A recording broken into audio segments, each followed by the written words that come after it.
ছাত্রীকে প্রাইভেট পড়ানো শেষে চলে আসার সময় বললাম, তোমার সাথে আমার কিছু কথা ছিল, কিছুদিন ধরেই বলতে চাচ্ছি, কিন্তু কিভাবে যে বলি।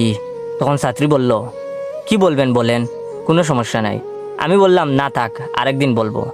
এরপর থেকে ছাত্রী প্রতিদিন পড়ানো শেষ হলে চলে আসার সময় জিজ্ঞেস করতো, স্যার আপনি না আমাকে কি যেন বলতে চেয়েছিলেন, আজকে বলেন।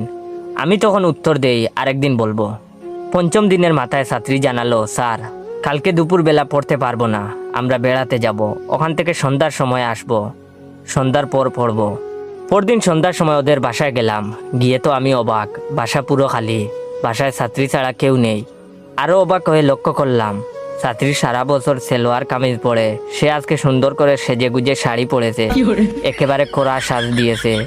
এমনিতেই তো মেয়েটা অনেক সুন্দর, সাজার কারণে আজকে তো আরো বেশি সুন্দর লাগছে। আমি জিজ্ঞেস করলাম, তোমার পরিবারের লোকজন কই, তাদেরকে দেখছি না কেন? তখন লাজুক হেসে ছাত্রী জবাব দিল, সন্ধ্যার দিকে বাড়ির সবাই মিলে মামাতো বোনের জন্মদিনে গেছে, সবার আসতে রাত 11টা বেজে যাবে। আমি বলেছি আমার শরীর খারাপ লাগছে, আমি যেতে পারবো না, মিথ্যা বলে তাদেরকে পাঠিয়ে দিয়েছি। আমি বললাম, আর আমাকে মিথ্যা বলেছো যে তোমরা দুপুরে বেড়াতে যাবে, এত মিথ্যা কথা শিখে গেছো?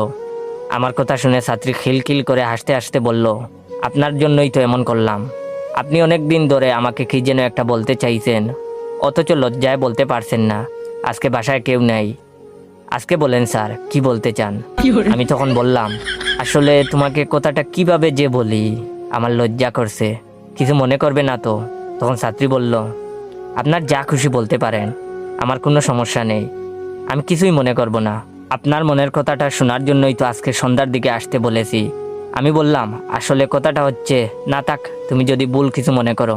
তখন ছাত্রী বলল, প্লিজ স্যার বলেন, আমি কিছু মনে করব না, বলে গভীর দৃষ্টিতে আমার চোখের দিকে তাকিয়ে রইল। তখন আমি বললাম, মানে কথাটা হচ্ছে, ইদানিং হাতটা খুব টানাটানি যাচ্ছে, তোমাদের এখানে প্রায় 3 মাসের বেতন আটকে আছে, যদি বেতনের কথা তোমার আব্বুরে বলতা।